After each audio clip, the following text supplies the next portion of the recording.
Welcome all. Thanks for tuning in to this episode of MetriSight. I'm Robin Garris. I'm MetriG's CEO and Principal Analyst. And joining me today is Beth Schultz, our VP of Research and Principal Analyst. And we are actually really excited to talk about one of our latest research studies that Beth has just completed. It's called Advanced API and CPaaS Development, which is obviously a really hot topic these days, especially with all that we're seeing happening in both the customer and employee engagement spaces. So, Beth, let me just, hello and welcome. Hello, Robin, and welcome everybody. And let me just start by asking you a little bit about the study. So give us the basic, demographics, things that our listeners might need to know about this study. Yeah, I think that's always a good place to start. You want to know what the research group looks like, right? Mm-hmm. So first off, we conducted the study in the fall. We had 400 enterprise participants. Most were at the management level or above, across different business functions. So we had IT represented, we had CX represented. Mm-hmm. We also had 15% developers by role. And then we also looked at, who holds sort of the purchasing power. And so across the base, most either make and or influence buying decisions or operate and support the CPaaS solutions. And then 20% identified themselves as also funding a CPaaS purchase. All company sizes represented, a little bit slightly more on the smaller company size, about 43% were in that smaller bracket, which we consider 250 or fewer employees, 36% at the mid-size, so that's 250 to 2,500, and then 20, a little bit over 20% at the large size companies, so 2,500 and over. Across all industries, higher representation in tech, manufacturing, financial services, healthcare. And this was a global study, as all of ours tend to be, but most for this one were headquartered in the U.S., but they did have operations, represented in North America, Europe, and Asia Pac, and in those areas, really France, Germany, and Europe, Australia, and India in Asia Pac. Overall, average number of employees was about 7,600 with the mean annual revenue of about 2.1 billion. So that's the kind of the down and dirty of it. That was a good detailed demographic overview for sure. So I want to talk a little bit about just CPaaS I shouldn't say most people. A lot of people know what CPaaS is, but a lot of people don't. And it gets confused a lot with CCaaS. And a lot of people look at CPaaS and think, oh, that's only for developers. It's not for me. So, and I also think that the definition of CPaaS has and continues to evolve. So what is CPaaS from the definition of the study, and why is it so important at this point? Okay, so we look at CPaaS in a, we like to talk about CPaaS in a few different ways. Primarily the idea is that it allows companies to tailor their communications features by, adding in real-time cloud-based communications capabilities. That could be to existing business applications, maybe to their websites or communications platforms. So, simple example, you're going to add a click-to-call to your website or a chatbot to your website. You can do that through APIs. Now, all of that work is done programmatically. And what that means is that it's done via your application program interfaces, your software development kits, all of that, the development, the customization, the integration, all through APIs. Traditionally, that's been the kind of the purview of the developers themselves, because those were kind of big, heavy, platforms that required full coding. So we see companies either having to staff up their developer resources to build these applications, or outsource that work to third parties, consultants, systems integrators, what have you, or the CPaaS provider themselves will offer development resources. But more so lately, we've seen CPaaS providers start to offer low and no code solutions. So, it lets people build out their workflows, their communications workflows, eliminating all those manual processes, and getting the developer out of the involvement, and that means you can get your functional groups to get involved. If your CX group needs to add a new channel, they don't have to go to developers anymore. You do a lot quicker, that's for sure. A lot quicker, absolutely. Yeah. And then we, in terms of, we talk about why is it so important. It allows companies, and I'm going to speak primarily about CCaaS rather than go into employee engagement for this one, but it allows them to address their big challenges and to transform themselves. They don't have to invest in a big new software package or a big new platform. Gives them tons of flexibility and agility. If your customer ratings are low, you can use a post-call survey, send out a text message with a post-call survey request, or ask. The agent can ask if they want to do a post-call survey actually within the phone call, and just then, send them off to that survey. You can analyze interactions to see what's going wrong. If you don't have enough proactive reach, just use your messaging APIs to create a text messaging application for, sending order status availability or whatever kind of alert is needed. So there's a ton of flexibility there. I like to think about what one of our study respondents said. I love this. He called it, or they called it, auto magic, right? So that's a term that they use internally to describe their CPaaS deliverables. Functions that they seem like magic, but it's really just automation. But auto magic. Yeah, I love it, right? It complains about the term CPaaS, that it's like all these acronyms. Why don't we just call it the auto magic? Right, exactly. It's not your name. So, you've kind of touched on this already, but can you go into a little bit more detail on how companies are actually using CPaaS? What are some of the things that they're doing, and in the research, which things were they doing most or least, or what did you find? Well, as you mentioned, you can use CPaaS for both CX improvements, employee engagement improvements, and also for network connectivity and capabilities. But we did find that adding new customer engagement channels is the top reason. About a little bit more than half of folks, that was the starting point for CPaaS for them. Yeah, for sure. And then, like the starting point for CPaaS was always like SMS messages or appointment, confirmations and things like that. So I think that might be shifting a little bit, right? I mean, now we're seeing people using CPaaS to add new channels, so like whatever it might be, SMS or any other web chat or any other channel. Yeah, that was the top use case. I mean, quite a number of other CX use cases kind of bubbled up to the top two in terms of starting points. That workflow automation is a big one, of course. Yeah. Introducing AI and analytics, that's one of the more advanced use cases. If you've got an on-premises contact center system still, and there are quite a lot of those out there, you can use CPaaS to layer in some cloud-based features and functionality, without having to migrate entirely to the cloud. So that's a good starting point for some.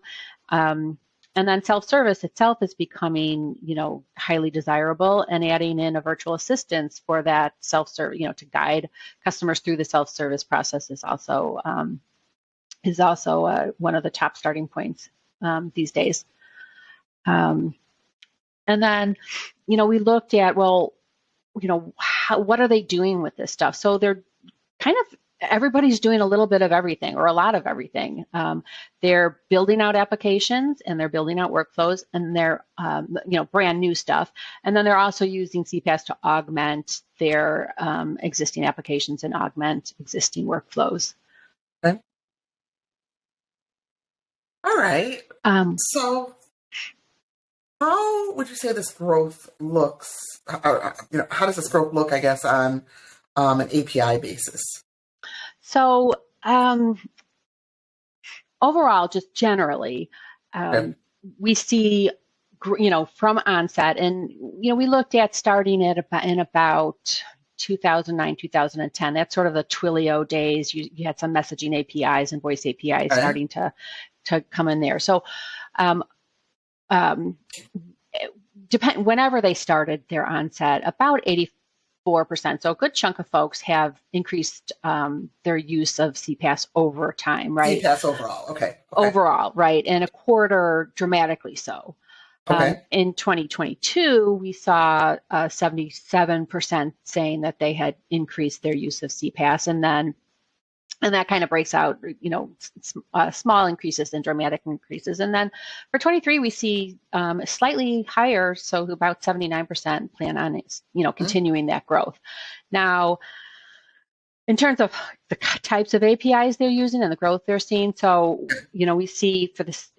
We asked, for those that are growing their use of APIs, we asked, okay, so are you using same APIs for new use cases, same APIs for the same use case, or new types of APIs altogether? Okay. What we found was that about 50% are using the same APIs for new use cases. So, if you're going to be using messaging API, maybe you started because you needed to send out appointment reminders, and now you're going to be using it to ask for post-survey interactions or something like that. A simple example, but 40% use the same APIs for the same use cases, and then 11% are using new types of APIs. So they're expanding their portfolio of APIs, and that is actually where we see a success correlation. Even though there's a smaller number of people doing that, that's where you can meet with success. Like our research success group is doing that at a higher rate than the non-success group. Yes, I think it's about maybe 14% of the success group is using new types of APIs versus, I think. Explain the research success group just so our viewers and listeners know what that is. Okay, so our research success group, we looked at 4 business metrics. We looked at revenue, operational costs, employee productivity. Yes, customer rating and employee efficiency. We ask our respondents, say, okay, first of all, do you measure? And if you measure, have your metrics increased, decreased, or stayed the same? And then we take a look at that, and we calculate the companies that are above the norm, above the mean on 2 or more of those. We put into our success group. Okay. So I think for this study, we had about 48 companies in the success group, and then we run all. Mm-hmm. Oh, go ahead. I'm sorry. Yeah. So then we just run success correlations on a bunch of different stuff. So. Okay.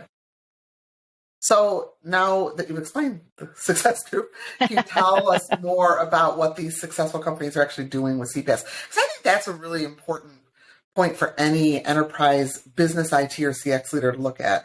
We can, in our research, we always can document what companies are successful with hard business metrics. Okay, these are the ones who are using this technology, and they're seeing increases in revenue, and they're seeing improvements in customer ratings and reduced costs and better productivity and all that. So me as a CX leader, I want to imitate that. I want to do what they're doing, or even do better. So what kind of guideline or guidance can you give people right now as to what successful companies are doing? Oh boy, there's so many. Let me just kind of hit on a few here. So the one thing we see them is they're very open and kind of flexible. And I guess that's sort of kind of the mindset that you take when you're going to be embracing the idea of using programmability, right? But they're not rigid in terms of how they think about they're going to get to those APIs. They'll buy them as prepackaged, as part of prepackaged solutions. Yeah. They'll buy them one-off if they just have a one-off use case they want to address, or they'll buy them individually and then piece them together to build out an application or a use case. So, consuming APIs in the best way that suits your needs is a characteristic of a successful company. Another one is they're using more than one CPaaS provider, and whether that's to support the same use cases or different use cases. And they do so for a variety of reasons, quality, performance management being one of the top reasons, but, optimizing costs, et cetera. Mm-hmm. Another thing they do is they integrate CCaaS. You mentioned this, Robin, the blurring lines between CCaaS and CPaaS as well as UCaaS. So they do integrate CPaaS with their other communications platforms, UCaaS and CCaaS in particular. And they use full code as a primary platform. I mean, they're still, many are still going that route. They're complementing or supplementing with low code, no code, but the successful companies are using full code. And then one last success note is that IT centrally manages and controls API use at successful companies. So that's something to keep in mind. There's a lot of, you can have a lot of stuff floating around out there, and it's good to have that oversight. It's interesting, full code too being a primary platform. I guess that aligns somewhat well with the fact that you see a lot of larger companies using CPaaS so that they have that, sort of development team to take advantage of full code, but they also are using the no code, low code too. They're kind of using a mix, or is it just the success group is just, or I just understand it's like the success group is just really using that full code. So is their primary platform. Okay. Yeah. All right. Well, we're running out of time for this episode. So if people want more information on this study, it's very detailed. There's a lot of information packed in here. I've had the chance to take a look at it. It's really impressive. Clients obviously can access the report on our website or get a custom briefing from Beth, where you can pelt her with all kinds of questions, and I'm sure she'll have all the answers. And get your own custom data cuts. Use that information for, to have Beth do some thought leadership, whether it's webinars or papers or blogs or things like that. If you're not a client and want more information, we'd love to talk to you. You can reach out to us at sales@metrigy.com or go to our website, and up on the top right, you'll see a link that says Become a Client. Just click that and fill out a form. We don't do any sort of high pressure sales pitches. We'll just let you know what we do and how we can help. And if there's a match, wonderful. So by all means, just let us know if you want more information in this really interesting area. So we do have a lot of other research coming out very soon. I have just myself wrapped up a research study on customer insights and analytics. So looking at how companies are gathering information from their customers, how they're using that to help improve their business metrics. A lot of really good stuff there. And Erwin Lazar will be coming out with the workplace collaboration research study, I think the week after next. That'll be out. We have our CX MetriCast, which is our market forecast and brand new market ranking that Diane Myers is going to be doing. She's, for those of you who know her and didn't know, she joined the company back in October, and she's running the MetriCast program, which she's got tons of experience at doing. So we've got a lot coming up and a lot more after that, but those are the things that will be happening here over the next month or month and a half. So lots going on here at Metrigy. So with that, Beth, thank you very much for all of the overview on the CPaaS and API study. And for all of our listeners and viewers, thank you very much. And I hope everyone has a great day. Thank you, Robin. Goodbye, everybody.